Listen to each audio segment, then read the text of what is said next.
This is Katie Thiroux from discoverdoublebass.com, and you're about to watch a lesson from my new course for intermediate to advanced jazz bass players.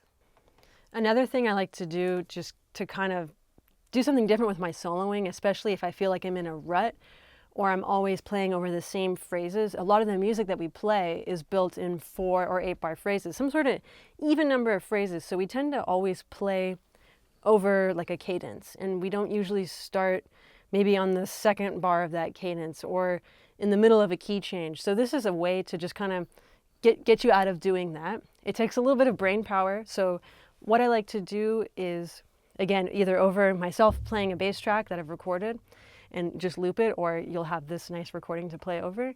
I like to just kind of offset that. I like to manipulate it. And all the stuff I'm talking about, I don't think about when I'm on the bandstand performing. I practice it in the practice room so that it just kind of hopefully comes out naturally. So what I'm going to do right now is I'm going to solo for 3 measures and I'm going to rest for 2 measures. And if you're playing a tune that's like a regular 32 bar form, AABA or A prime, it's just going to like askew where you put your phrases and where you start soloing. And the really cool thing that happens is that you're going to solo and start on phrases that you may not have done before.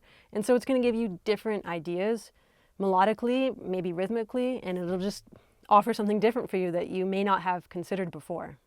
Something that'll really help you out for this exercise is to maybe just write it out. Write out the chords and write where you're going to play for 3 measures and rest for 2 measures, unless you can really do it in your brain. But this way I find myself not thinking about it too much. And I'm also not concerned about playing the most hippest ideas right now. It's just more, can I feel the phrasing in a little bit of a different way? Can I go over the bar line? Am I feeling that?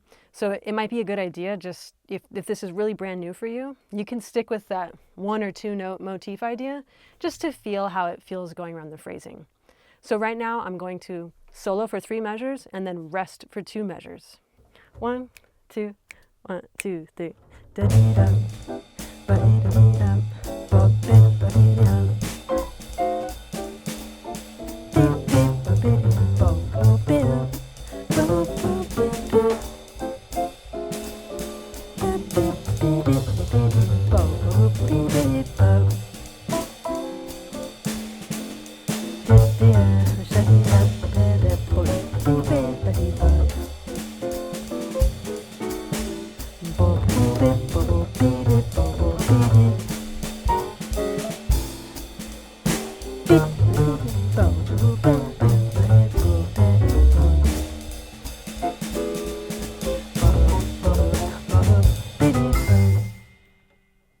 So you saw with that example, I kind of just started off with a simple motivic rhythmic idea.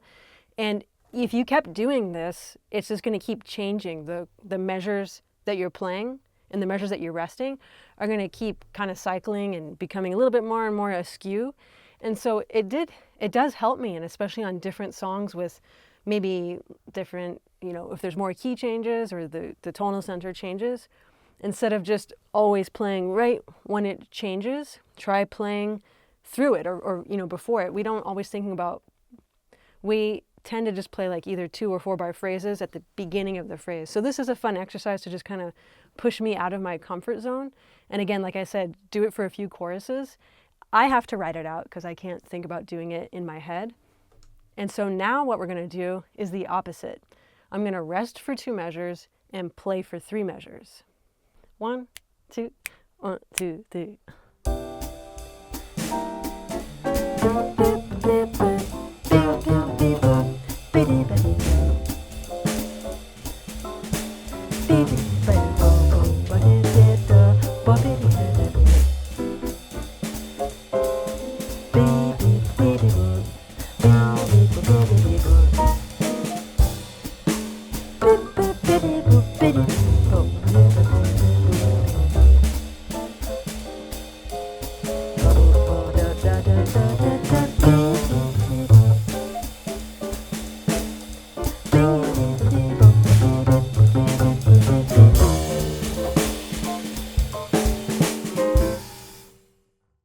Again, with this exercise, I started with something pretty simple rhythmically and harmonically, just to kind of get me through it. And then the more, the easier this becomes, the less you'll kind of think about it. And again, I would definitely do a few choruses. I have to write this out, the instructions when I'm playing, when I'm resting. But if I did this enough times right now, I'd probably get pretty used to it.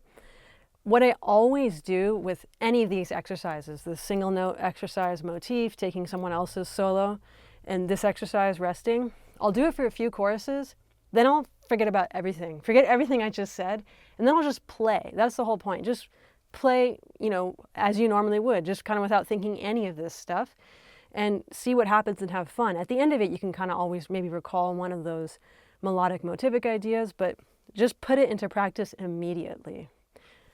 I really think that if you try these exercises, especially if you feel like you're just stuck in your soloing and improvising, whether it's melodically, rhythmically, phrase-wise, it'll really help you at least just like see another path, another window to kind of go through and have a lot of fun with. Thanks so much for watching. My name's Katie Thiroux. If you want to learn more from me, go to discoverdouble bass.com to check out some more lessons.